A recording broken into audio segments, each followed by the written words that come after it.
L'humanité vue de l'espace.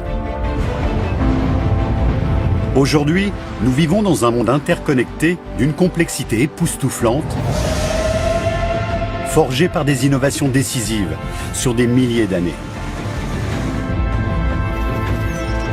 Ces innovations nous ont conduits à construire un ensemble de réseaux complexes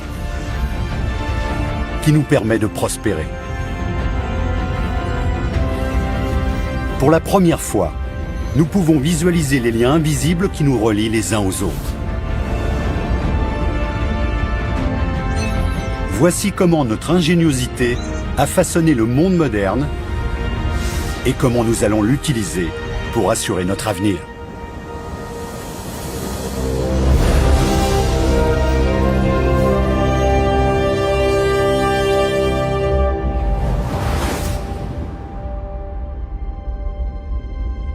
Notre voyage commence à une époque où moins de 5 millions de personnes peuplaient la Terre.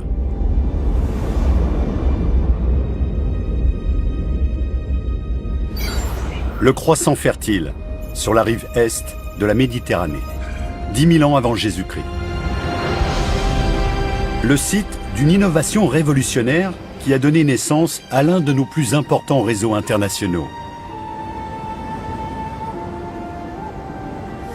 C'est dans ces sols fertiles que nos ancêtres ont commencé à planter des graines.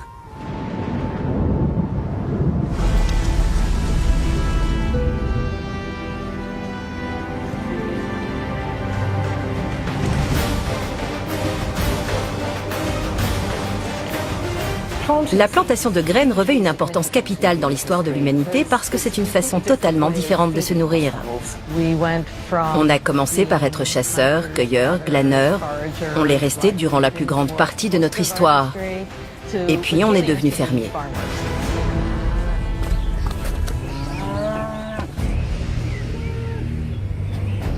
Mais l'agriculture ne s'est pas cantonnée au Moyen-Orient. D'autres tribus dans différentes parties du monde ont indépendamment commencé à cultiver la terre.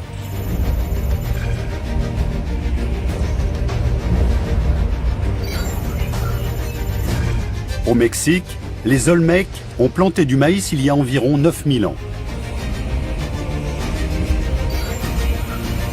Dans les Andes péruviennes, les premières pommes de terre ont été récoltées il y a 8000 ans.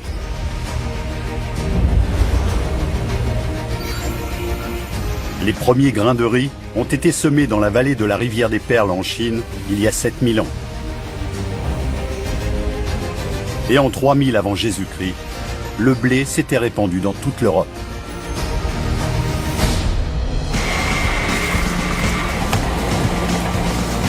L'agriculture reste l'activité humaine la plus importante de toutes. La possibilité d'observer la Terre depuis l'espace permet de voir notre énorme empreinte sur la planète. Nous utilisons 10% de la surface de la Terre pour nos cultures et plus du double pour l'élevage de notre bétail. La plus grande exploitation bovine du monde est plus vaste qu'Israël. Et les champs de blé représentent à eux seuls la superficie du Groenland. Pour nous nourrir, nous exploitons près de 50% de la surface de notre planète, un chiffre qui grossit chaque jour. Mais l'agriculture n'a pas seulement permis de nous nourrir, elle a radicalement transformé notre comportement. L'agriculture nous a permis pour la première fois de consacrer un peu de notre temps à d'autres activités qu'à la recherche perpétuelle de nourriture. Pendant des dizaines de milliers d'années, nous avons vécu en petites tribus de chasseurs-cueilleurs, se déplaçant constamment pour trouver de la nourriture. L'agriculture nous a permis de nous sédentariser. C'est vraiment grâce à ça qu'on a pu se poser. On n'avait plus besoin de courir partout pour trouver de la nourriture. En devenant sédentaires, nous avons développé une autre caractéristique humaine, la coopération. Et en travaillant ensemble, nous avons pu partager de nouvelles idées et de nouvelles techniques et déployer notre ingéniosité.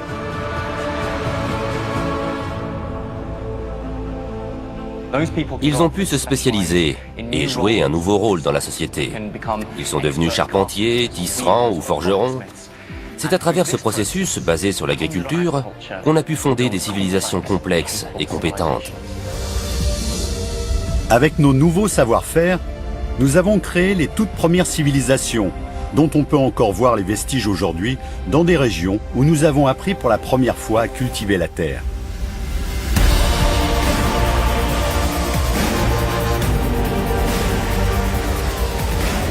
L'agriculture nous a permis de bâtir nos premières villes, comme Jéricho, Erbil et Byblos. Les plus anciennes d'entre elles sont habitées depuis 11 000 ans. Ce sont les racines de notre monde moderne. Le simple fait de planter une graine nous a transformés en tant qu'espèce. Nous avons pu nous rassembler sur des territoires qui sont devenus des villes, puis la société mondialement connectée que nous connaissons aujourd'hui.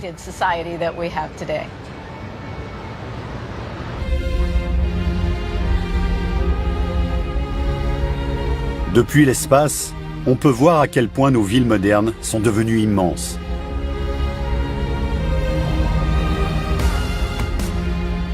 Certaines ont fusionné pour former de gigantesques métropoles où vivent plus de 15 millions de personnes.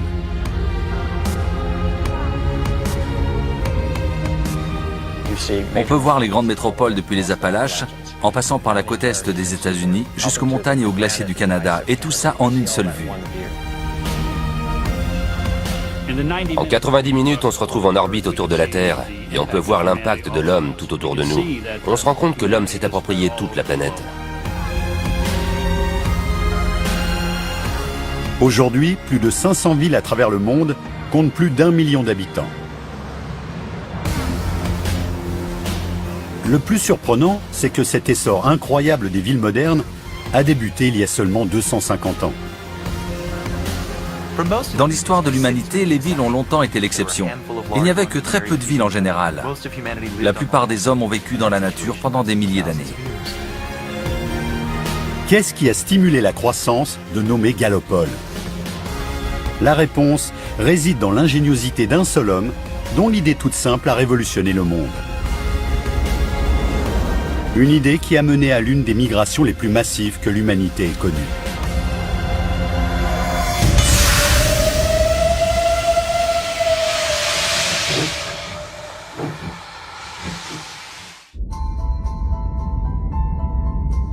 Notre monde interconnecté a mis des milliers d'années à se construire. Aujourd'hui, les satellites révèlent l'ensemble des réseaux qui nous relient à travers le monde. Et notamment les villes.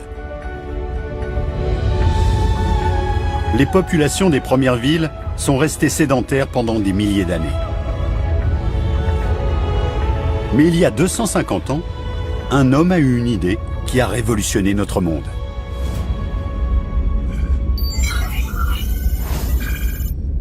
La Grande-Bretagne, 1765. Alors que la plupart de nos ancêtres travaillaient dans les champs, l'ingénieur écossais James Watt a entrepris d'améliorer une invention récente. La machine à vapeur. Jusque-là, les machines à vapeur étaient primitives et n'avaient qu'un usage limité. Mais avec quelques ajustements cruciaux, Watt l'a rendu beaucoup plus efficace.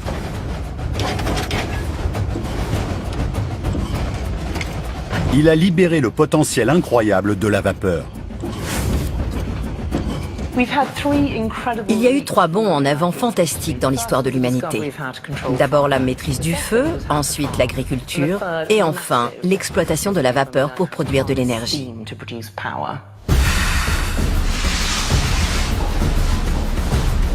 Les ingénieurs ont accueilli à bras ouverts la machine de Watt, déclenchant une nouvelle vague d'innovations humaines presque du jour au lendemain.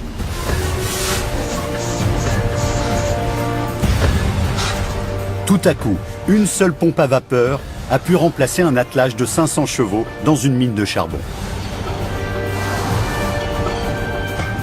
Et on a pu fabriquer des objets plus seulement à la main, mais avec des machines. Pour la première fois, les hommes étaient libérés des contraintes inhérentes à la force physique. Ils pouvaient utiliser des machines.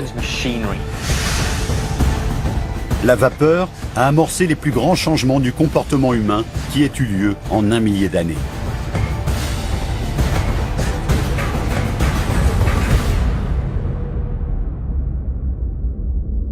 La ville la plus touchée a été Manchester, en Angleterre.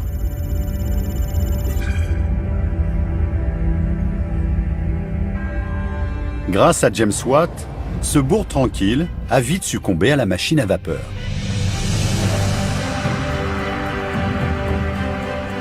Des dizaines de milliers de personnes ont quitté la campagne pour trouver du travail dans ces nouvelles usines.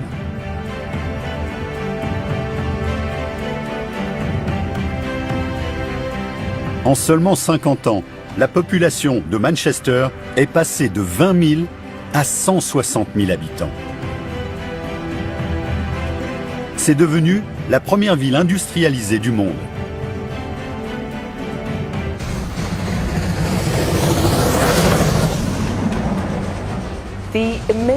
C'était quelque chose d'incroyable. Les villes pouvaient grandir autant qu'elles le voulaient, puisque le chemin de fer leur apportait tout ce dont elles avaient besoin. De la nourriture, du charbon, des gens. Elles ont poussé comme des champignons. Ces innovations ont elles-mêmes transformé le comportement humain et l'histoire de l'humanité. Le monde s'est ouvert à nous.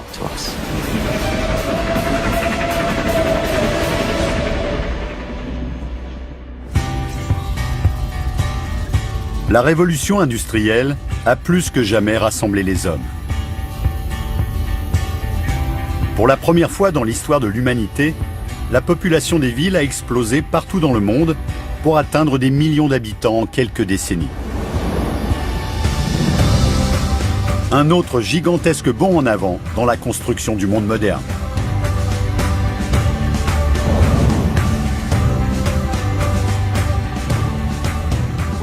On l'a vu en Inde, en Chine, à Tokyo. Tout à coup, les villes industrielles comme Détroit sont passées de 250 à 1 million d'habitants en seulement 10 ans. C'était extraordinaire. Tout a été bouleversé. Les villes ont explosé. La révolution industrielle a provoqué l'une des plus grandes migrations que le monde moderne ait connue. En 1800, seuls 3% de la population mondiale habitait en ville. Et puis il y a eu la machine à vapeur, le chemin de fer, la révolution industrielle, et ce chiffre a grimpé en flèche. L'homme est entré dans l'ère urbaine. Actuellement, il y a 1,2 million de personnes qui migrent vers la ville chaque semaine dans le monde. C'est extraordinaire. Ces déplacements ont abouti à un moment unique dans l'histoire de l'humanité. En 2006, nous sommes arrivés à un moment extrêmement important de notre histoire. Cette année-là, c'est la première fois que les villes sont devenues plus peuplées que les campagnes.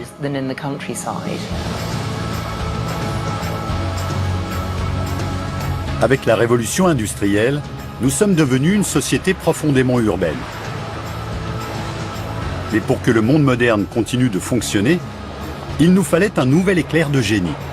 Quelque chose qui va conduire à la création du plus grand réseau d'ingénierie de la planète. Un réseau auquel nous sommes presque tous raccordés.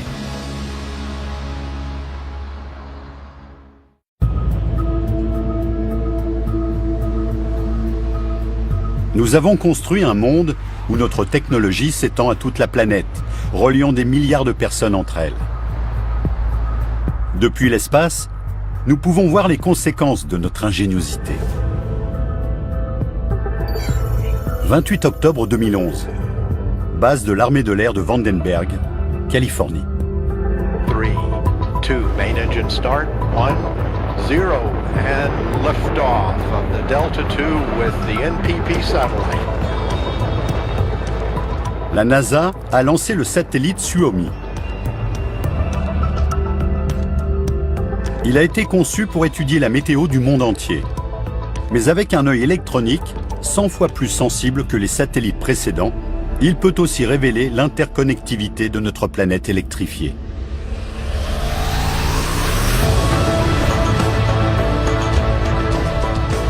Voici la bille noire.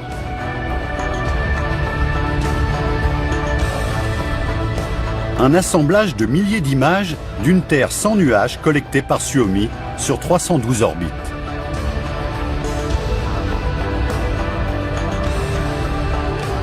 Il montre presque toutes les lumières de nos villes.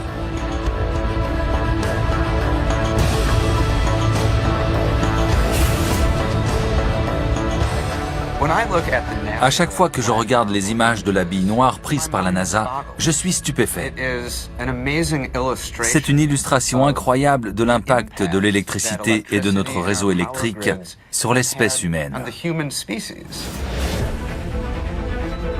Ici, le Nil brille tel un ruban de lumière qui se déploie jusqu'à la ville du Caire.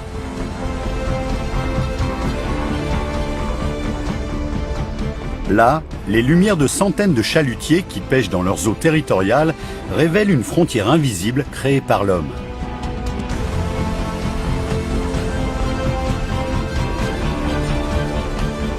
Et alors que la Corée du Sud flamboie, la Corée du Nord reste presque entièrement dans l'obscurité.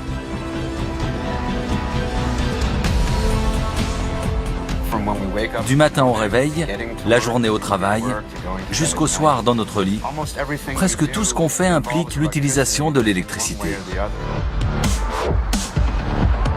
Quelle invention révolutionnaire a permis d'illuminer notre monde moderne?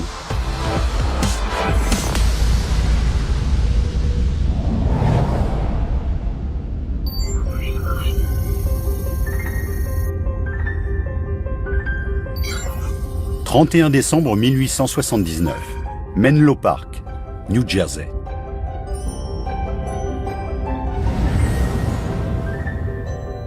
L'inventeur Thomas Edison a présenté sa version améliorée de l'ampoule électrique. Il a fabriqué un filament avec du bambou et du carbone.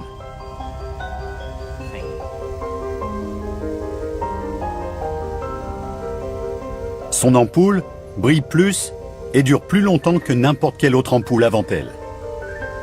Elle éclaire plus de 1000 heures. Mais une ampoule ne sert à rien sans source d'énergie.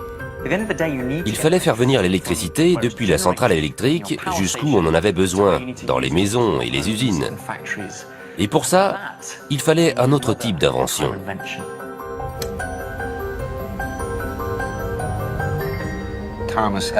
Thomas Edison a perfectionné l'ampoule électrique, ça on le sait.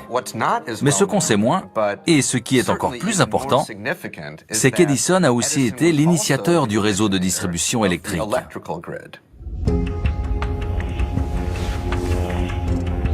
Edison a construit un petit réseau de câbles électriques pour acheminer l'électricité jusqu'à une centaine de ces nouvelles ampoules dans le sud de Manhattan. C'est le premier réseau électrique au monde. Grâce à cette brillante idée, les réseaux électriques vont se généraliser de façon phénoménale en seulement un siècle.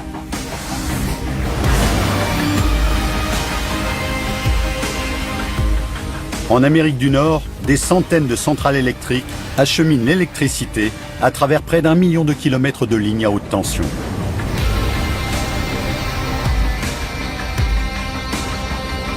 Ces lignes à haute tension raccordent des milliers de villes et plus de 300 millions de personnes au réseau électrique nord-américain.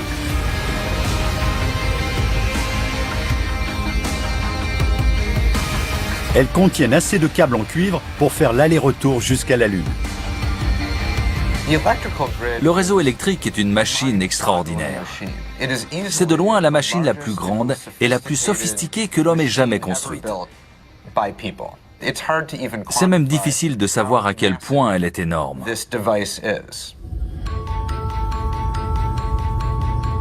Aujourd'hui, le monde entier possède un réseau électrique. 47 000 km de câbles acheminent l'électricité à travers toute l'Australie. En Inde, c'est le double.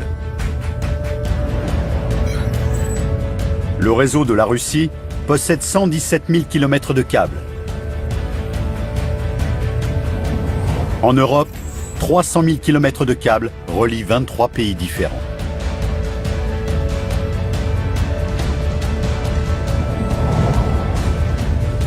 À l'échelle mondiale, les réseaux électriques fournissent de l'énergie à plus de 5,5 milliards d'êtres humains, ce qui représente 80% de l'humanité.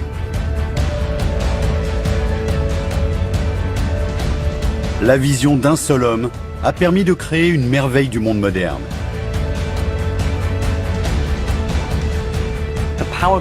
Le réseau électrique est l'une des technologies les plus complexes que l'humanité ait jamais créées et étendue au monde entier. L'électricité est la sève du monde moderne. Et le réseau, ce sont ses veines.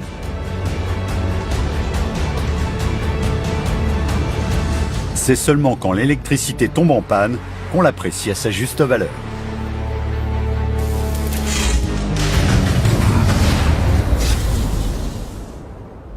Tout à coup, la vie s'arrête. On ne peut plus aller sur Internet, les lumières ne s'allument plus, on ne peut plus rien faire. Et brusquement, on se rend compte, quand l'électricité n'est plus là, à quel point elle est omniprésente dans notre façon de vivre.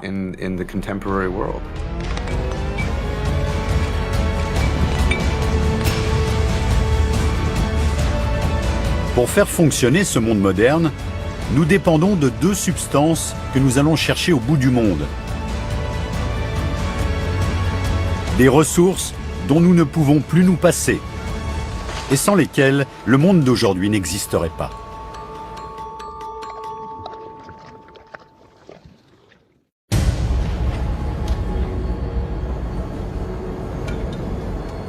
Cordero Rojo, dans le bassin de la rivière Powder, dans le Wyoming, est l'une des plus grandes mines d'Amérique.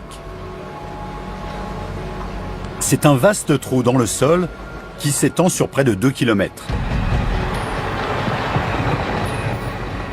Ici, certains des engins les plus grands jamais construits déplacent des milliers de tonnes de terre chaque jour à la recherche de charbon.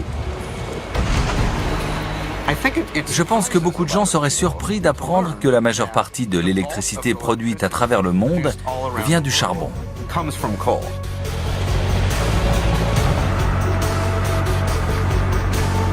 Le charbon est le principal combustible utilisé pour faire fonctionner les réseaux électriques. Ces images en accéléré, prises depuis l'espace, montrent l'étendue de l'exploration du charbon dans le Wyoming au cours des 20 dernières années. En partant de rien, ils ont creusé un trou de la taille de Vancouver.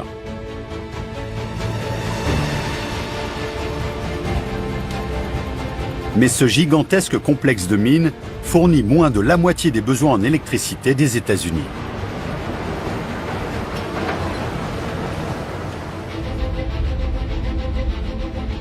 Notre dépendance au charbon nous a conduit à créer un réseau mondial d'offres et de demandes.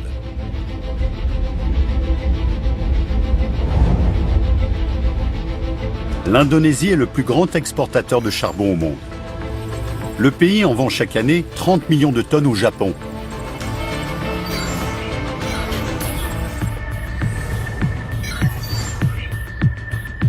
Le charbon d'Australie a alimenté le boom industriel de la Chine. Et la majeure partie de l'Europe, la première économie du monde, achète du charbon à la Russie.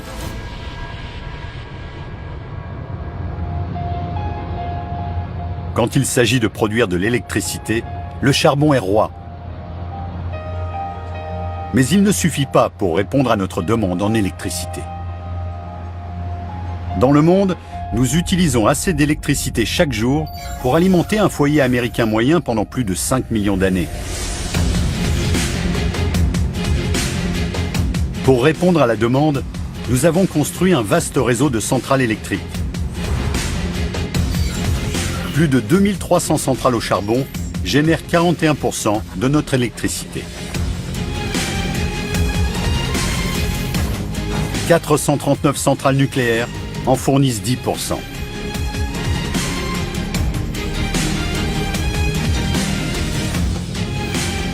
Et le gaz naturel alimente près de 3000 centrales, générant 1/5 de l'électricité que nous consommons.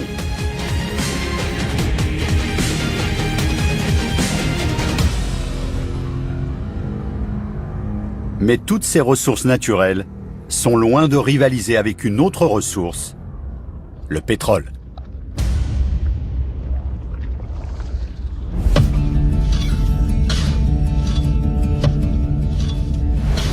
Titusville, Pennsylvanie, 27 août 1859. Jusqu'à cette date, on ne pouvait exploiter que le pétrole qui suintait à la surface. Mais Edwin Drake était convaincu de pouvoir extraire du pétrole en forant. Et il a presque tout de suite rencontré des problèmes. Quand il creusait le sol, il tombait sur de l'eau qui remplissait le puits. Et le puits finissait par s'effondrer. C'était un vrai désastre.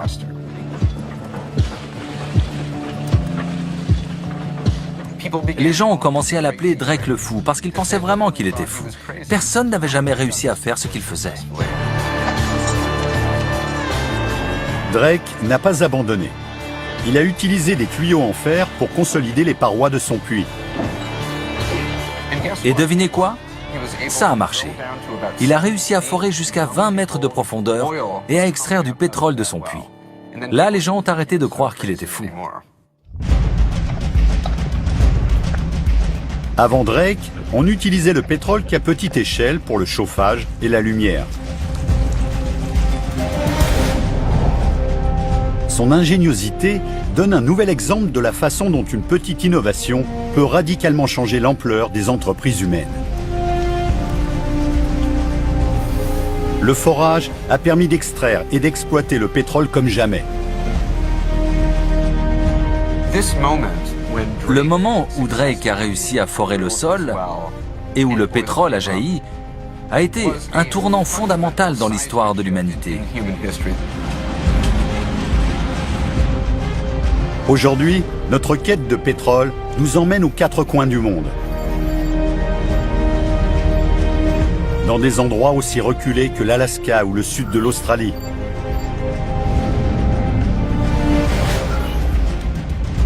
Des déserts de glace en Sibérie, au désert de sable en Arabie Saoudite. À l'échelle mondiale, nos 3500 plateformes pétrolières extraient près de 4 millions de barils de pétrole toutes les heures, ce qui fait 67 000 barils à la minute. En seulement 150 ans, nous avons extrait près de 1000 milliards de barils de pétrole de la Terre.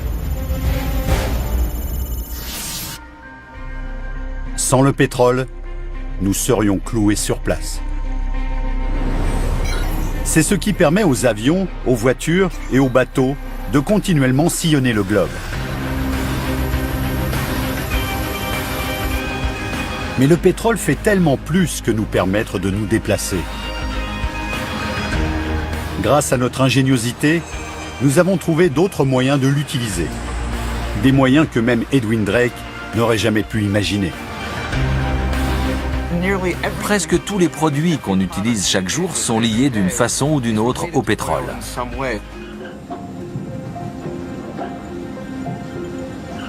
Le pétrole a une telle influence qu'il sous-tend l'une des plus anciennes caractéristiques de l'homme qui nous relie aujourd'hui. Le commerce. Le commerce est un réseau complexe qui s'étend au monde entier, mais qui a de modestes origines. Il s'est forgé à partir de simples boîtes en métal qui ont transformé notre vie.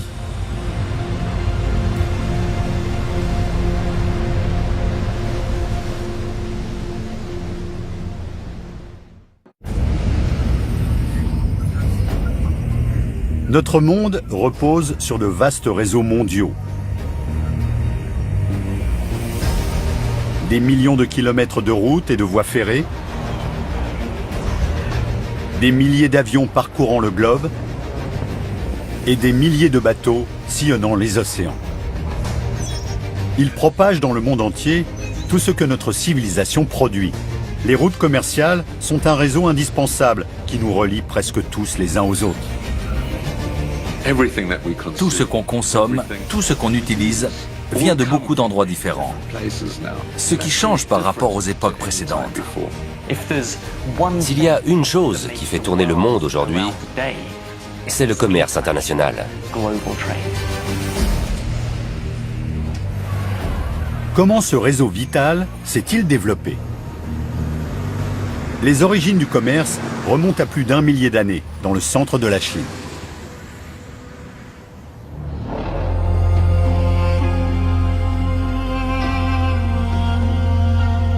Les Chinois sont les pionniers du commerce.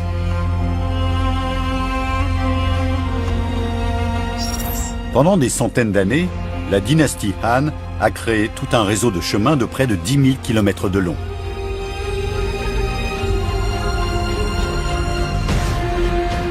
C'est ce qu'on appelle la route de la soie. Parcourant plusieurs continents, la route de la soie est le tout premier réseau de routes commerciales intercontinentales.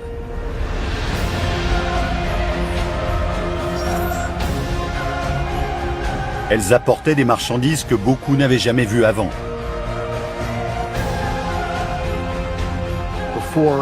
Avant l'introduction de la soie dans l'Empire romain, ils n'avaient que du lin et de la laine rêche, fripée. Pour eux, la soie, ça a été une révélation. Ils en étaient dingues.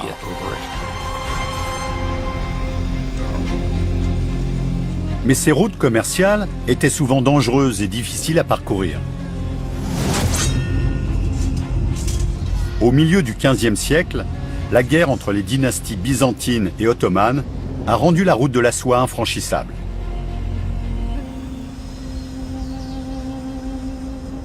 Mais le commerce entre l'Orient et l'Occident était trop lucratif pour être abandonné. Il fallait une route alternative vers l'Extrême-Orient.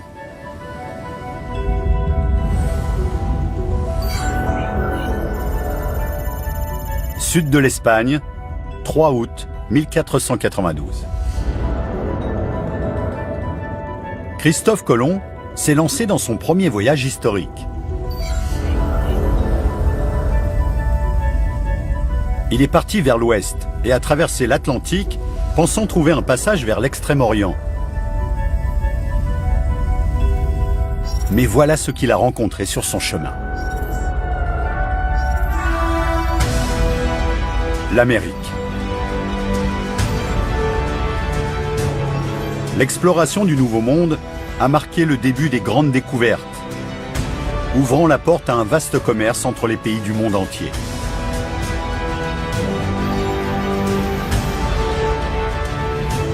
Les flottes de bateaux qui ont sillonné le globe pendant les 150 années suivantes ont tracé la voie vers de nouvelles terres dans l'hémisphère nord et dans l'hémisphère sud.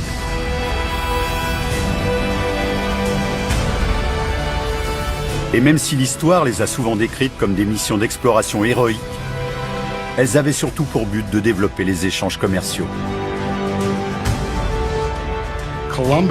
Colomb, Diaz, de Gama et Magellan ne venaient pas chercher de l'or ni des âmes à sauver. Ils voulaient des noix de muscade, du massis, des clous de girofle, de la cannelle. Les grandes découvertes ont permis aux Européens de comprendre qu'il y avait d'autres endroits dans le monde dotés d'énormes richesses. La noix de muscade, c'était le costume Armani, les chaussures Gucci ou la BMW de l'époque. Nos villes ont commencé à récolter les fruits de ces voyages. Londres, Paris et Rome ont commencé à vendre du thé, des épices et du sucre.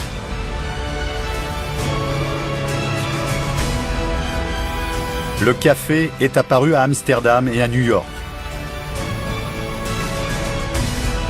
Les premières routes maritimes ont fait la richesse des ports par lesquels elles passaient, jetant les bases des réseaux du commerce international actuel.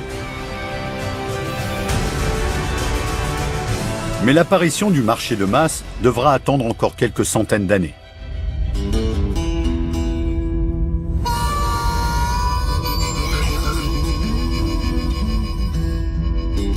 Le port Newark Elizabeth, New Jersey, 26 avril 1956.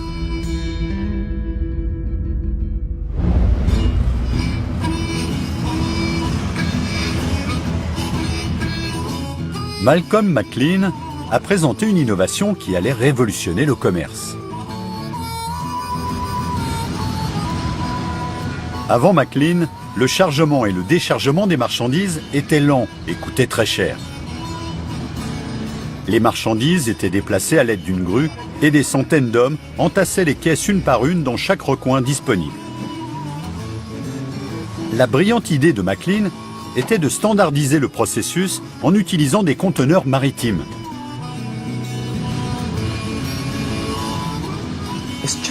C'est juste des boîtes. Mais les conteneurs maritimes vous donnent une unité, une taille uniforme partout dans le monde, ce qui permet de tout adapter en fonction d'eux. L'espace sur les bateaux, les grues, les camions de transport.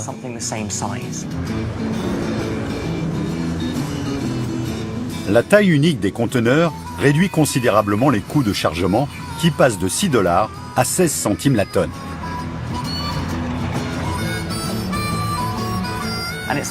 C'est cet incroyable gain d'efficacité qui a permis de réduire les coûts de transport des marchandises et de rendre le commerce international beaucoup plus rentable.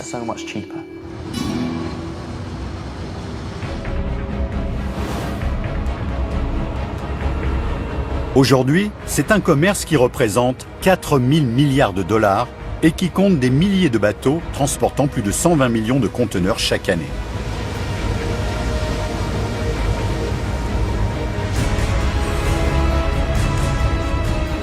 Depuis l'espace, un ensemble de satellites de localisation mondiale suit les déplacements de cette immense flotte. Des milliers de couloirs de navigation enveloppent les océans.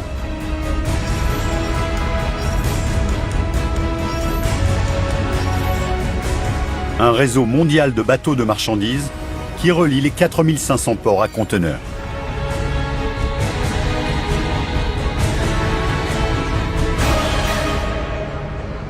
Pour comprendre à quel point les conteneurs maritimes ont changé votre vie, allez dans le supermarché du coin.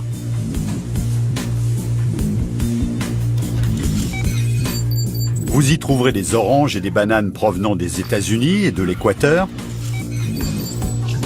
du poisson provenant de Chine, du bœuf provenant d'Argentine ou des amandes provenant du Maroc. Une telle diversité de produits serait inimaginable sans les transports maritimes.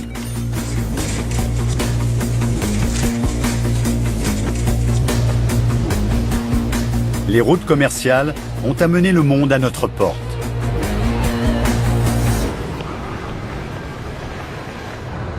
Mais il n'y a pas que les marchandises qui sont constamment en mouvement. Grâce à notre ingéniosité, nous avons produit des inventions qui transportent chaque jour des milliards de personnes et qui ont créé le réseau le plus vaste du monde.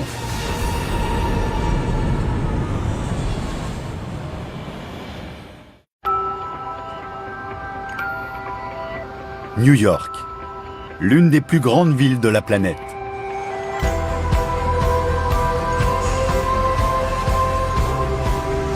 Aujourd'hui, on peut y entendre plus de 800 langues différentes à tout moment.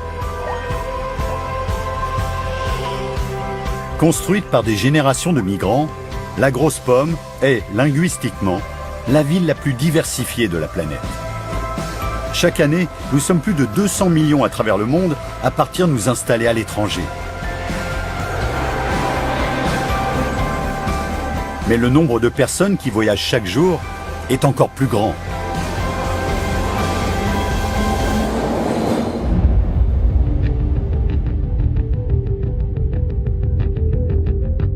À chaque instant, 1/5 de l'humanité est en train de se déplacer. Se frayant un chemin à travers un réseau complexe de routes et de voies ferrées. De voies navigables et de voies aériennes. Les transports nous ont ouvert le monde et nous ont permis d'aller pratiquement où on veut, quand on veut. Mais il y a à peine un siècle, toute cette infrastructure n'existait pas. Nos ancêtres ont mis des milliers d'années à quitter l'Afrique. Ensuite, il a fallu attendre encore des milliers d'années pour pouvoir naviguer autour du globe. Aujourd'hui, on le fait tout le temps, tous les jours. Comment sommes-nous devenus aussi mobiles? La réponse réside dans l'innovation. 1er octobre 1908. Détroit, Michigan. L'industriel Henry Ford a mis au point la ligne d'assemblage pour pouvoir produire sa voiture en série, la Ford T. Il a ainsi pu réduire ses coûts de production et rendre sa voiture accessible à l'Américain moyen. En 20 ans, il a construit 15 millions d'automobiles, ce qui a amorcé un changement radical dans le comportement humain. La voiture, c'est vraiment une technologie qui nous a rapprochés et qui nous a fait entrer dans la civilisation moderne. Elle a réalisé un rêve qu'on avait depuis des siècles, voyager d'un point à un autre de façon autonome. La production de voitures en masse a conduit au développement d'un nouveau réseau, les routes. La première autoroute d'Amérique s'étendait sur près de 1000 km du Potomac jusqu'à la rivière Ohio. 100 ans plus tard, l'Amérique du Nord avait construit le plus grand réseau autoroutier du monde, s'étendant sur plus de 7 millions de kilomètres.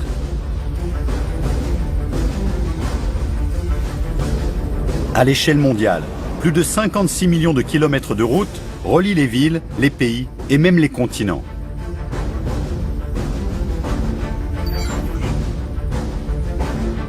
Aujourd'hui, on peut conduire près de 18 000 km non-stop depuis John O'Groats en Écosse jusqu'au Cap en Afrique du Sud. Si on mettait toutes les routes côte à côte autour de l'équateur, elles feraient des milliers de fois le tour du globe. Nous conduisons plus d'1 milliard de véhicules à travers le monde. Une personne sur 7 possède une voiture. La voiture représente la liberté, la possibilité de refaire sa vie, de trouver un nouvel emploi, de vivre. Tout à coup, les agglomérations s'étendent sur des kilomètres et on est capable de vivre sur de grandes distances, quelque chose qui paraît inconcevable pour les générations précédentes. C'est le dernier stade d'une révolution des transports qui nous emmène au-delà de la ville à l'échelle mondiale. Étonnamment, l'innovation qui a conduit à l'apparition du plus vaste réseau du monde précède la voiture de Ford de 5 ans.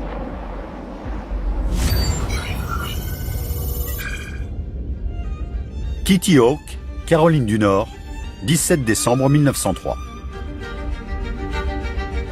C'est sur cette plage morne et venteuse que les frères Wright ont testé un engin appelé le Flyer. Le vol a duré 12 secondes et l'avion a parcouru 37 mètres.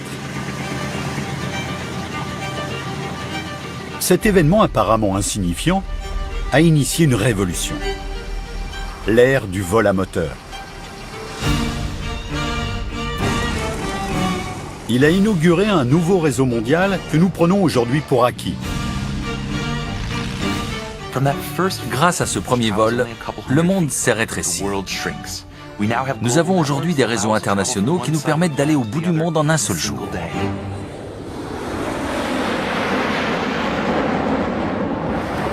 En utilisant les données GPS et radar, nous pouvons visualiser tous les avions qui traversent le globe chaque jour.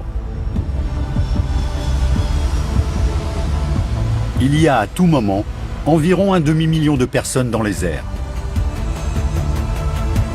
Chaque année, près de 40 millions de vols transportent 3 milliards de personnes vers des destinations lointaines. Pour accueillir tous ces avions, il existe un réseau de plus de 40 000 aéroports.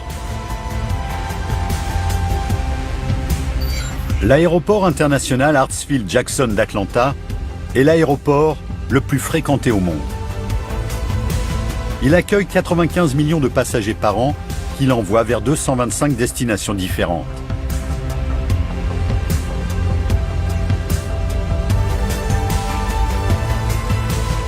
Aujourd'hui, l'aviation fournit une image fascinante des déplacements humains. L'invention de l'avion et des vols internationaux n'a pas seulement rétréci le monde, ça a relié toute l'humanité, ça a relié toute la planète en une seule ville interconnectée.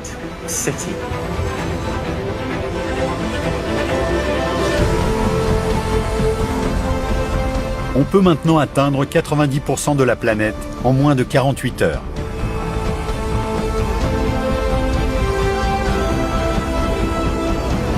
Nous sommes plus connectés qu'à n'importe quelle période de l'histoire de l'humanité. Ça a changé notre perception du monde. Aujourd'hui, on peut se considérer comme membre d'une seule société, d'une seule race. Voyager dans le monde moderne nous unit d'une façon encore inimaginable il y a un siècle.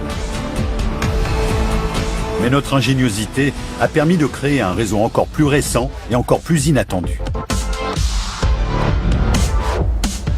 Un réseau qui nous permet de parler face à face avec quelqu'un qui se trouve à l'autre bout du monde sans bouger de chez soi.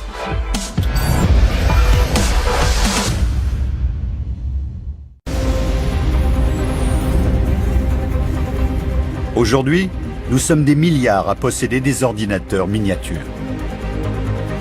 Il y a 50 ans, une calculatrice avec la même puissance de traitement aurait rempli votre salon.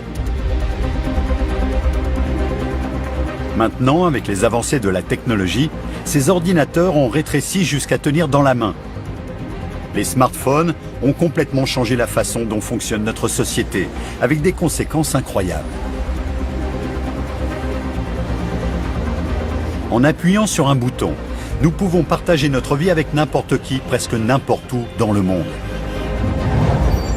Chaque jour, nous envoyons 182 milliards d'emails et 500 millions de tweets.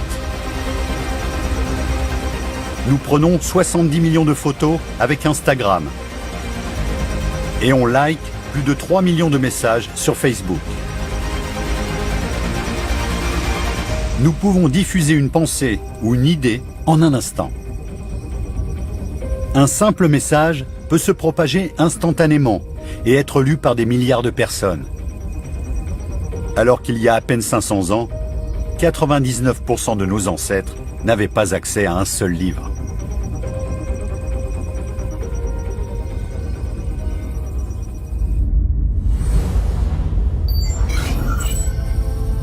Mayence, Allemagne, 1450. Pendant des siècles, les livres et les textes sacrés étaient imprimés avec ces lettres en bois. Chaque lettre était méticuleusement sculptée et chaque page imprimée une par une. Jusqu'à ce que le forgeron Johann Gutenberg ait une idée très simple. Il a fabriqué des lettres en plomb. Les lettres en métal peuvent être moulées plutôt que sculptées, ce qui faisait gagner énormément de temps. Avant 1450, il fallait 2 semaines, voire 1 mois pour imprimer un livre. Grâce à Gutenberg, on pouvait imprimer un livre en 1 heure. La presse de Gutenberg a rendu l'imprimerie 100 fois moins chère, ce qui a engendré un changement monumental dans le comportement humain. Quand les livres sont devenus plus accessibles, les gens ont eu envie d'apprendre à lire et à écrire.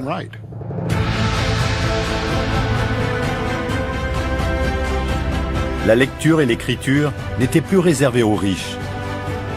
Pendant les 500 années qui ont suivi, la presse d'imprimerie est devenue un outil de communication de masse, produisant des milliards de livres et de journaux.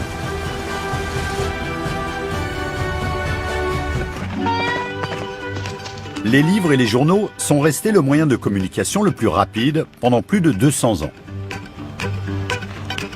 Mais ils ne pouvaient pas aller plus vite que leurs transporteurs. Aux États-Unis, il mettait plus d'une semaine à aller de la côte Est à la côte Ouest.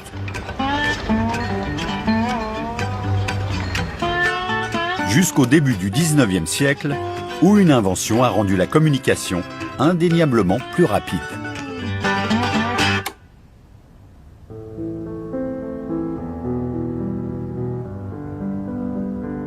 Le télégraphe électrique. Avec la maîtrise de l'électricité, on a pu envoyer des messages non pas à la vitesse d'un cheval, mais presque à la vitesse de la lumière.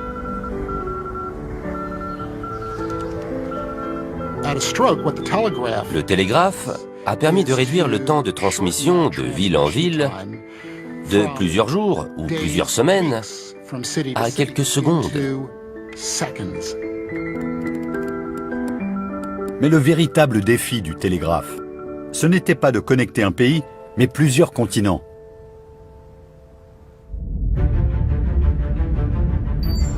« 29 juillet 1858. Dans l'Atlantique, deux bateaux ont vogué l'un vers l'autre, transportant tous deux un câble composé de 7 fils de cuivre.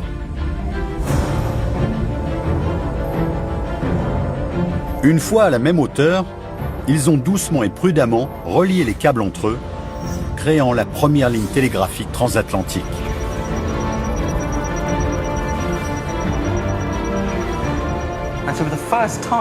Pour la première fois, l'Europe et l'Amérique se sont retrouvées reliées par un câble électrique et elles pouvaient s'envoyer des messages.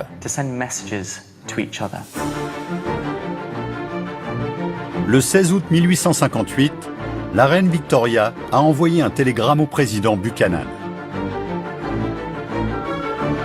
En tout, le message de 99 mots a mis 17h40 à être transmis, ce qui paraît extrêmement lent aujourd'hui.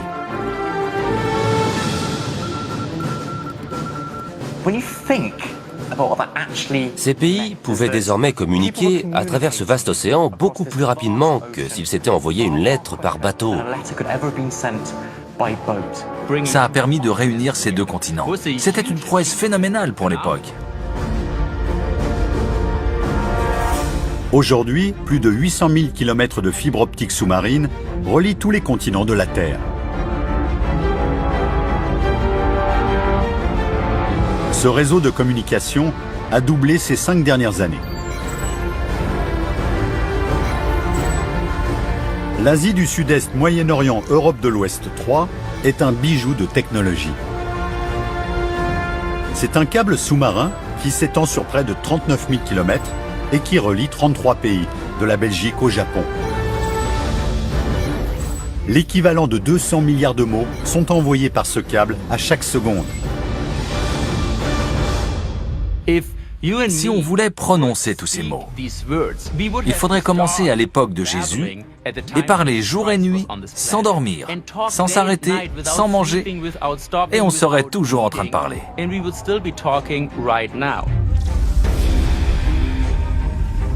Cet incroyable réseau n'est pas confiné au fond de l'océan.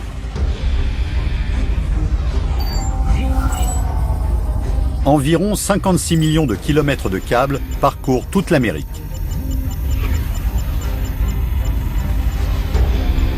Ensemble, ces câbles ont créé le réseau de communication ultime qui définit notre façon d'interagir et de communiquer aujourd'hui, Internet.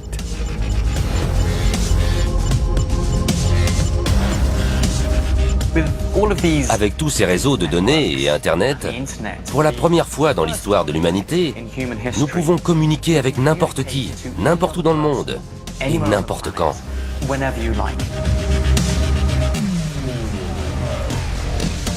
Les danseurs de hip-hop de Shanghai apprennent et échangent des idées avec les danseurs de hip-hop de Harlem et de Soweto.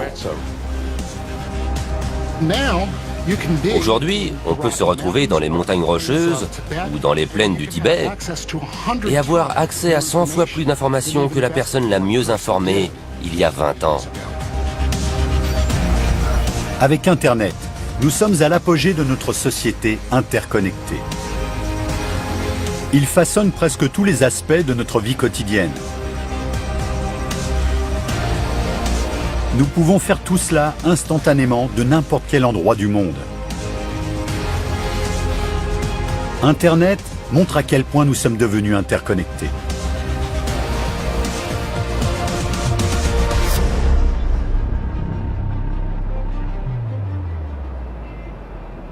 Nous avons fait du chemin depuis 12 000 ans. Guidés par des innovations révolutionnaires, nous avons construit un réseau mondial d'une complexité extraordinaire. Ce réseau nous fournit de la nourriture, de l'énergie, des biens, des moyens de transport et de communication. Il montre à quel point nous vivons dans une société mondiale d'une complexité à couper le souffle.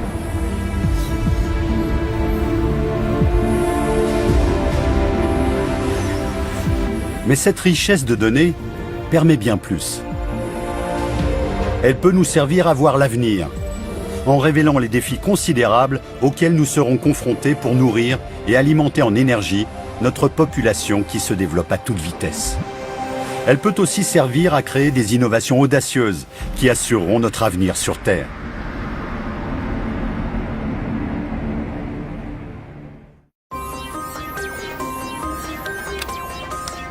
Chaque année, nous générons plus de données que dans toute l'histoire de l'humanité.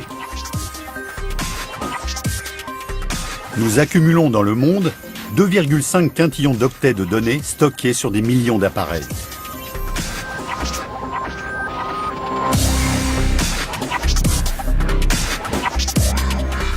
Si vous vouliez stocker toutes ces données sur des CD-ROM, ça donnerait 7 ou 8 piles de CD qui iraient jusqu'à la Lune. Aujourd'hui, c'est l'âge d'or des données. Ces données sont devenues incroyablement précieuses. Elles permettent de fabriquer une image détaillée de notre monde. Elles montrent que nous sommes devenus une société interconnectée, dans laquelle nous sommes totalement dépendants les uns des autres. Et surtout, elles nous aident à dévoiler nos failles.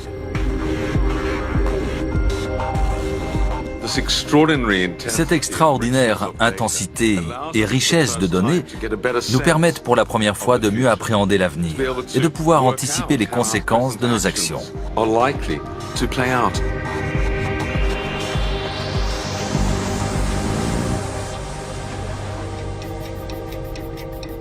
Voici la Population Clock, le compteur de la population.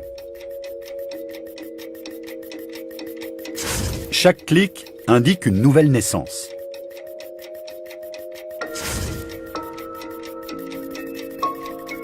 Chaque jour, il y a 200 000 personnes de plus sur la planète. La planète compte aujourd'hui 7,3 milliards d'habitants. Comment avons-nous atteint ce chiffre? Et jusqu'où peut-il aller?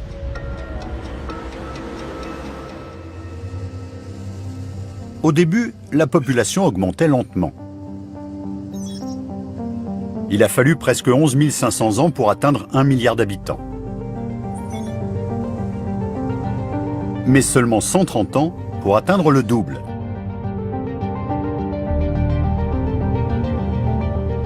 Et ces 50 dernières années, notre population a encore doublé. Notre réussite nous a placés sur une pente irréversible. En 15 ans, notre population aura atteint les 8 milliards d'habitants. Et en 2050, on prévoit de passer à plus de 9 milliards.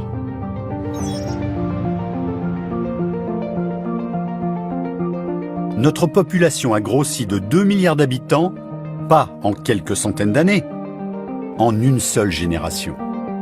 Nous sommes environ 7 milliards sur Terre.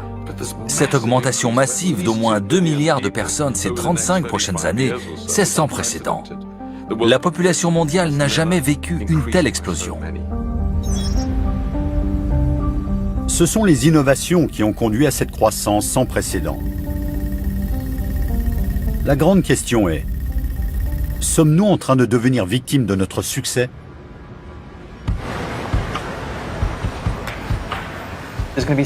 Nous aurons de gros défis à relever dans un avenir proche. Comment va-t-on nourrir toute cette population sans ravager la planète et l'environnement naturel dans lequel on vit? Ces défis tournent autour de la nourriture. La nourriture, c'est la vie. Sans cela, on meurt. Je ne peux pas faire plus simple. La nourriture, c'est la vie. De l'eau, Tout ce que les hommes font nécessite de l'eau. Que ce soit pour irriguer les cultures qui nous nourrissent ou pour faire fonctionner nos industries, on a besoin d'eau. et de l'énergie. Comment va-t-on s'attaquer à ce problème pour maintenir les lumières allumées et faire fonctionner nos véhicules?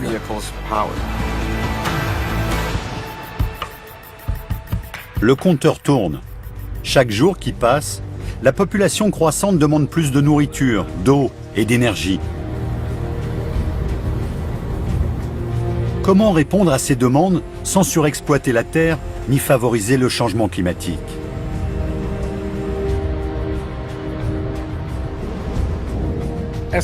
En tant que scientifiques, nous savons que le climat change naturellement. Mais aujourd'hui, la contribution de l'homme couplée à ce changement naturel, c'est comme une loupe qui amplifie le bouleversement climatique. On ne pourra pas vivre comme ça éternellement. Il va falloir trouver des solutions alternatives. Le problème est déjà là. Alors si on ne fait rien et qu'on rajoute 2 milliards de personnes dans les 35 années à venir, le problème va prendre une toute autre ampleur. Nous devons inventer une solution. Une solution qui assure notre avenir sur cette planète. Et toutes les informations que nous avons collectées sur nous-mêmes peuvent nous aider. Nous pouvons utiliser ces données pour comprendre les schémas qui vont façonner notre future civilisation. Nous connaissons les problèmes, pourrons-nous trouver les solutions? Notre ingéniosité, qui nous a permis d'arriver jusqu'ici, pourra-t-elle assurer l'avenir des prochaines générations? Il n'y a pas de temps à perdre.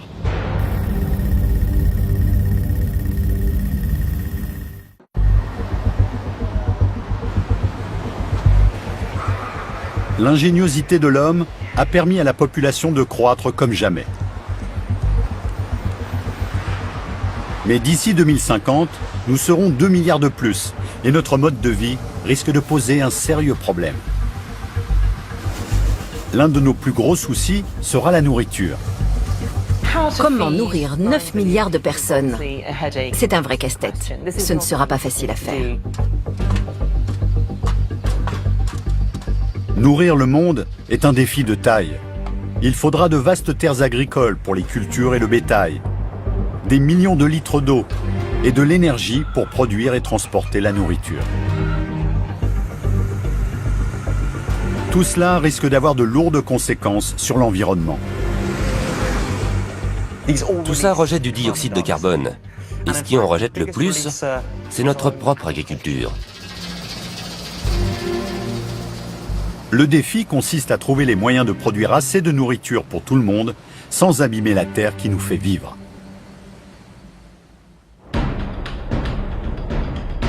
Imaginez, vous avez un magnifique jardin qui contient toute la nourriture dont vous avez besoin pour une année. Fantastique. Et maintenant, imaginez que chaque année, votre jardin rétrécisse d'1 mètre. Oui, vous pourrez faire face pendant un temps, mais au final, vous aurez un problème. Aujourd'hui, nourrir un Américain moyen nécessite près d'1 hectare de terre. Mais en 2050, 1 hectare de terre devra sûrement nourrir non pas 1, mais 4 Américains.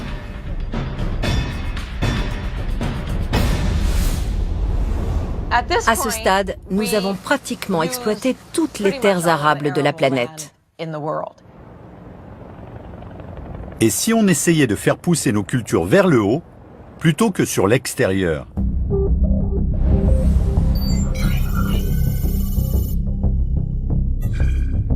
Chicago, sur les rives des Grands Lacs.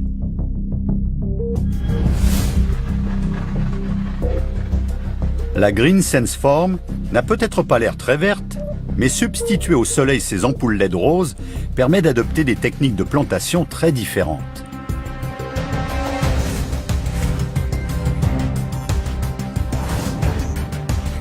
Il s'agit ici d'une ferme verticale, ce qui permet de réduire la quantité de terre utilisée de 90% et d'avoir non pas une, mais 26 récoltes par an.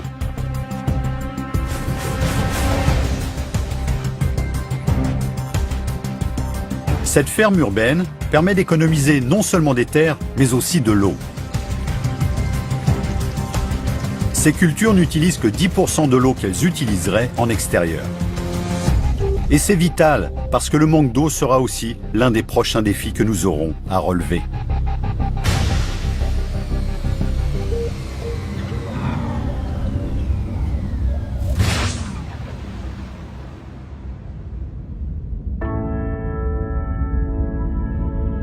Depuis l'espace, on voit tout de suite que la Terre est composée majoritairement d'eau. Mais elle est en grande partie inutilisable. Sur Terre, il y a 97% d'eau salée et seulement 2,5% d'eau douce. Et la quantité que nous pouvons exploiter est encore plus restreinte. La majeure partie de l'eau douce se trouve sous forme de glaciers ou dans des nappes phréatiques trop profondes pour être pompées. Il ne reste qu'1% d'eau utilisable, ce qui en fait une ressource très limitée.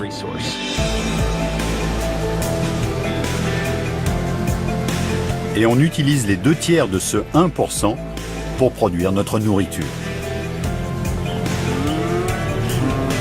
Quand on voit comment sont produits nos aliments, on comprend vite pourquoi.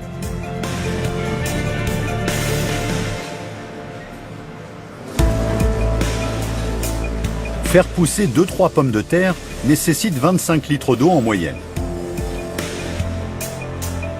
La salade nécessite environ 140 litres d'eau. Ces 2 œufs, encore 270 litres. Et ce steak, plus de 2000 litres d'eau.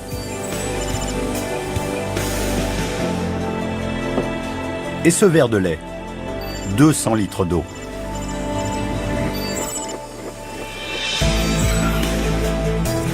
En tout, il faut environ 2600 litres d'eau pour produire ce repas.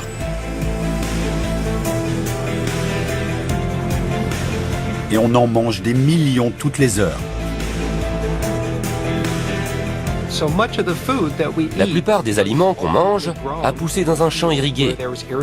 Alors ces légumes, cette viande et ce verre de lait ont nécessité de grosses quantités d'eau pour être produits.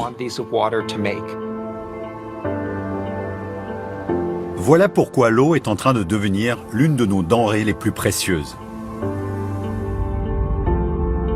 Quand on observe la Terre depuis l'espace, on peut voir les conséquences de notre soif d'eau. Je n'oublierai jamais le jour où j'ai voulu prendre la mer d'Aral en photo. J'ai dû changer plusieurs fois d'orbite avant de la trouver parce que ce n'est plus une mer.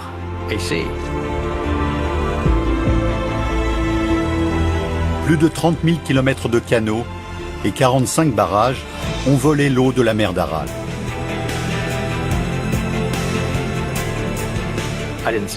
Il n'y avait plus d'eau, juste les vestiges d'un littoral. Je ne voyais plus que de la poussière marron-grise. Et ce n'est pas la seule étendue d'eau qui a disparu. Le fleuve Jaune en Chine. Après avoir servi à irriguer les champs, seuls 10% de son eau atteignent la mer. L'Indus au Pakistan. Il ne reste plus que 10% d'eau dans la rivière. Et aux États-Unis, seuls 10% des eaux du Colorado atteignent le Mexique. Cultiver la terre en préservant le sol et l'eau est primordial. Des fermes, comme la Green Sense Farm, ont de l'avenir devant elles. Et d'autres innovations offrent des solutions prometteuses.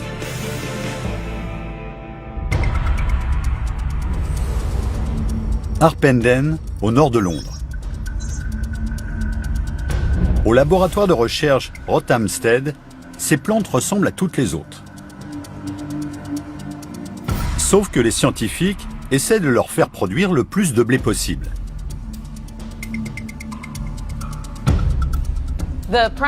Pour accroître les récoltes, on a d'abord essayé d'augmenter les rendements, c'est-à-dire d'augmenter la quantité de nourriture produite sur la même surface.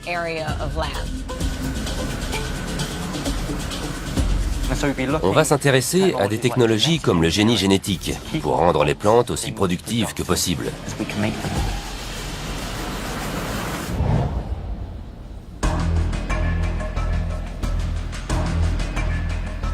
Ces plantes sont mieux cultivées. En modifiant leur patrimoine génétique, elles produiront beaucoup plus de blé. Augmenter le rendement sans utiliser plus de terre implique d'avoir recours à l'irrigation, aux engrais et aux pesticides. Actuellement, en Angleterre, on cultive environ 8 tonnes de blé sur un demi-hectare de terre. Ces plantes sont conçues pour produire jusqu'à 20 tonnes de blé. La biotechnologie peut aussi aider les plantes à être plus résistantes aux insectes, à la sécheresse ou aux inondations. Cela ouvre de nouvelles possibilités quant à l'endroit où on pourra les faire pousser. L'objectif, par exemple, c'est de pouvoir cultiver du blé résistant à la sécheresse en Afrique subsaharienne ou du riz résistant aux inondations en Asie. Bientôt, on pourra voir du riz résistant à la sécheresse et aux inondations poussé en Inde ou au Pakistan. Du maïs résistant à la sécheresse dans l'ouest du Kansas. Du maïs planté dans des zones désertiques de l'Ouganda. Et du blé planté dans des zones semi-arides d'Afrique, d'Australie et d'Amérique du Sud. Les nouvelles méthodes agricoles sont la clé pour nourrir les futures populations. Et elles pourront peut-être un jour freiner le changement climatique.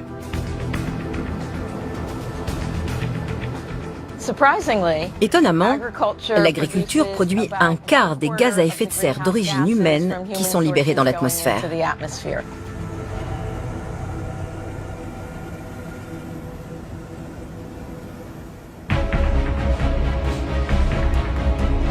Il n'y a pas de remède miracle pour pérenniser l'agriculture.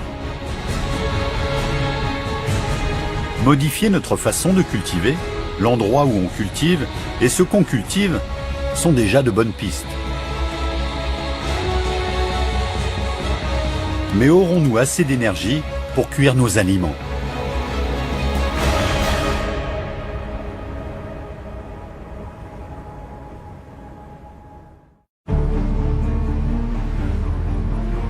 La plupart de nos activités quotidiennes nécessitent de l'énergie. Produire, se déplacer, manger, s'amuser.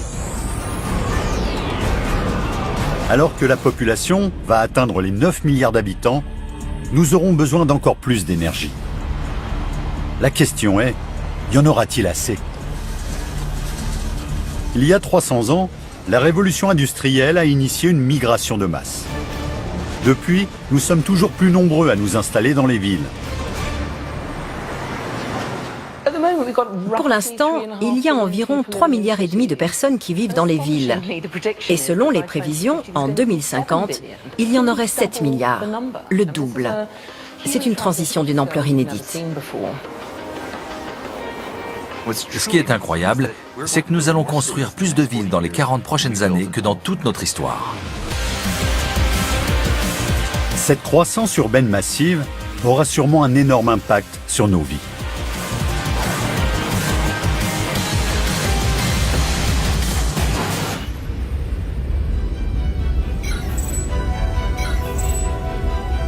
D'ici 2050, la multiplication des villes signifie que nous nous déplacerons beaucoup plus.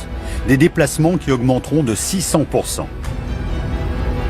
Le nombre de passagers aériens passera de 3 milliards aujourd'hui à 16 milliards en 2050, ce qui reviendra à 44 millions de passagers par jour. Et le nombre de voitures sur la route passera à 2 milliards. Aujourd'hui, la Chine possède 250 millions de voitures et elle en rajoute 20 millions chaque année. Les classes moyennes en veulent une pour la liberté qu'elle procure. À Pékin, les routes sont déjà bondées, avec plus de 2 millions de véhicules. Un chiffre qui augmente de 1500 par jour.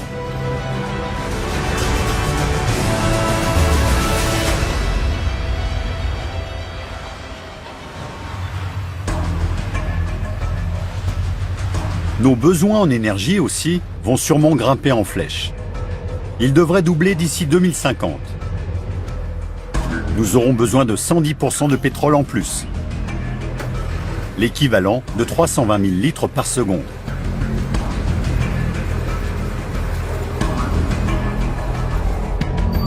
Et nous construirons plus d'1 millier de nouvelles centrales à charbon de par le monde pour répondre à la demande en électricité.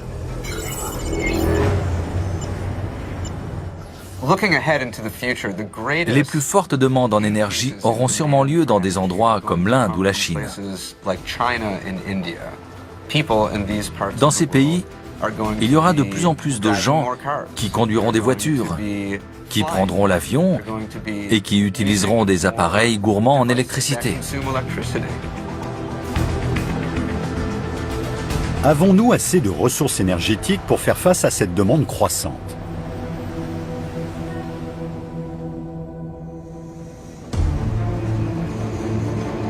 Au rythme auquel nous consommons le pétrole, nous aurons épuisé nos réserves d'ici environ 50 ans. Le charbon pourrait être notre bouée de sauvetage au siècle prochain. Nous en aurions sûrement assez. Mais si nous utilisons ce qui reste de ces ressources, nous risquons d'aggraver notre situation. Il reste beaucoup de charbon dans le sous-sol. Mais si on brûle ce charbon pour générer l'énergie dont on a besoin, on risque d'accélérer le changement climatique. Ce n'est pas une bonne solution. Si on utilise des combustibles fossiles, on pourrait ajouter 300 milliards de tonnes de dioxyde de carbone dans l'atmosphère d'ici 2050, ce qui multipliera les effets du changement climatique.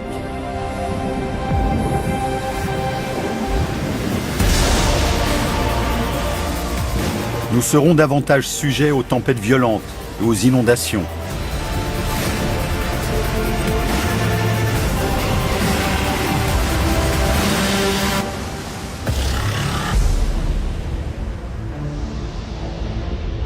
Prenez l'Asie du Sud-Est. Ces 35 prochaines années, la population dans les villes côtières va sûrement grimper en flèche. Et il risque d'y avoir davantage de victimes en cas d'onde de tempête ou de montée des eaux. Dans le monde, les submersions marines menacent d'envahir jusqu'à 1 milliard de personnes d'ici 2050.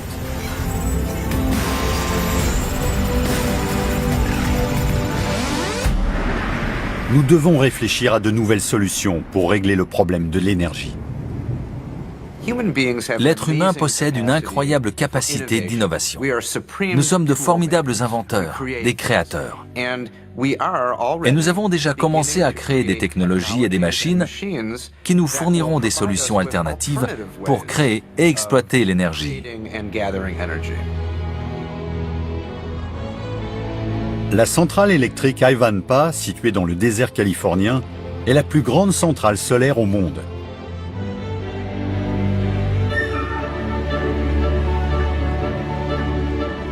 Plus de 300 000 miroirs contrôlés par ordinateur dirigent la lumière vers le sommet de cette tour géante.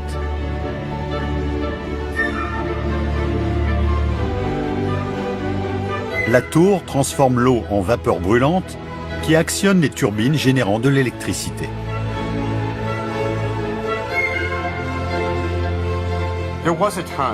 Il n'y a pas si longtemps, quelques décennies à peine, l'énergie solaire était plus vue comme un rêve utopique, un fantasme.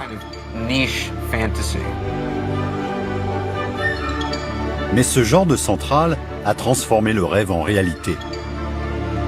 À elle seule, Ivanpah produit assez d'électricité pour alimenter en énergie plus de 140 000 foyers. Ces grandes centrales électriques ont montré que cette technologie était plus que fiable. Elle fonctionne et on peut produire de grandes quantités d'électricité grâce à l'énergie solaire. Ivanpah n'est qu'un aperçu de ce dont l'énergie solaire est capable. En effet, la nature peut nous fournir d'autres sources d'énergie, telle la chaleur qui contrôle les vents.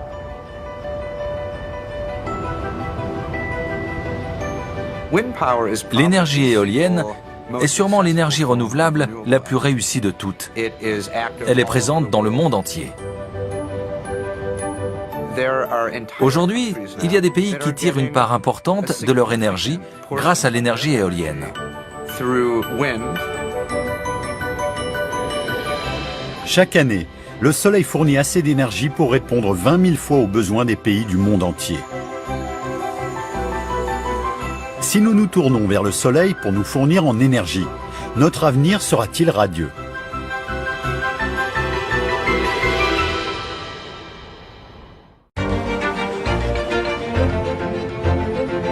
Avec une population croissante, notre soif d'énergie ne fera que se renforcer.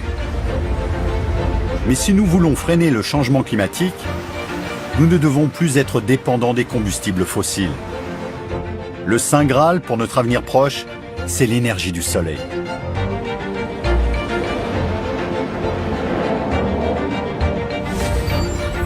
Ces 5 dernières années, l'utilisation de l'énergie solaire a augmenté de presque 100%.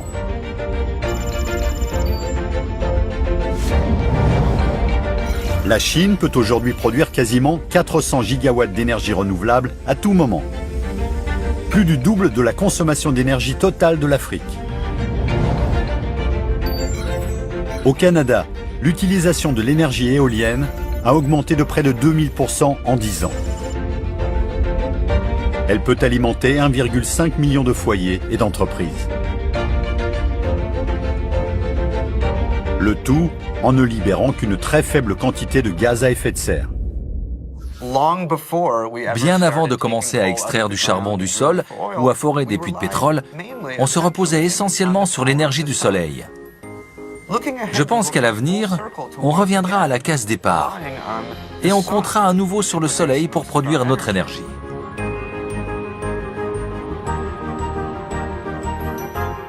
Les réserves de charbon et de pétrole ne sont pas illimitées, alors que le soleil, lui, brillera encore pendant des milliards d'années. Le vent soufflera toujours et l'eau coulera toujours. Nous tourner vers le soleil permettrait de nous sevrer des combustibles fossiles. Il a le pouvoir de transformer notre monde et d'assurer nos besoins en énergie pour longtemps.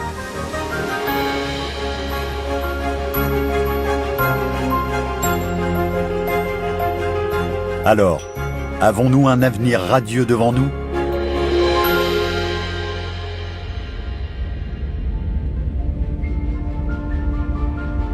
Ces 12 000 dernières années, notre société a vécu une transformation incroyable.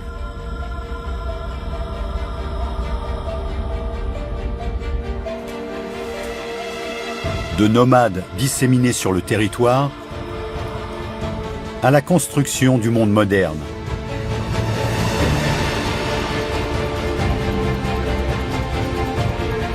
L'innovation nous a poussés à construire un vaste réseau interconnecté. Un réseau qui touche tout le monde. Cette incroyable connectivité mène à une plus grande interdépendance. Ça veut aussi dire que nous devons prendre soin du système et des autres, parce que ce que nous faisons en tant qu'individus affecte tout le monde. Aujourd'hui, nous avons la possibilité de voir la façon dont nous sommes tous connectés. Tout ce que nous faisons au quotidien génère de grandes quantités d'informations. En les réunissant, nous pouvons nous voir comme jamais auparavant, à une échelle mondiale. Comment nous nous déplaçons, nous mangeons, nous échangeons. Et si on veut comprendre n'importe quel aspect de notre monde moderne, il suffit d'un clic. Voici la planète d'une complexité époustouflante que nous avons créée.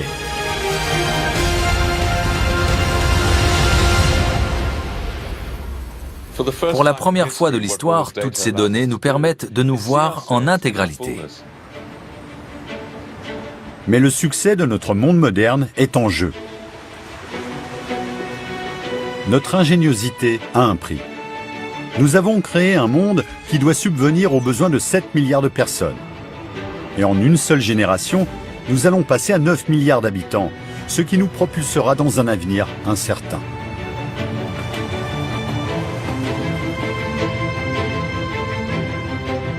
En tant qu'espèce, nous allons certainement faire face à de redoutables défis dans les années à venir.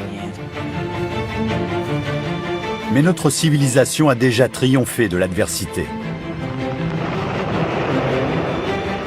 Dans notre histoire, à de nombreuses reprises, nous nous sommes unis et nous avons relevé les défis ensemble. C'est la même ingéniosité qui nous a amenés jusqu'ici et sur laquelle nous pourrons compter à l'avenir. Nous avons montré à travers les âges que nous sommes capables de relever des défis mondiaux grâce à la technologie et à notre matière grise. Nous sommes inventifs à un point qui nous surprend nous-mêmes. Interconnectés, nous avons le pouvoir de joindre nos forces et d'affronter l'avenir ensemble, non pas en tant que nations individuelles, mais comme une seule société mondiale.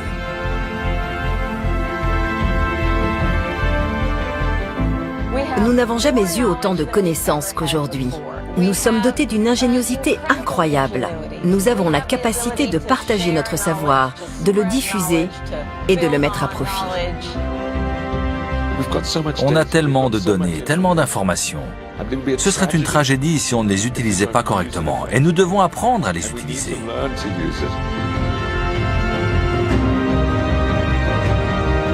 En apprenant de toutes ces données, nous pouvons façonner notre avenir.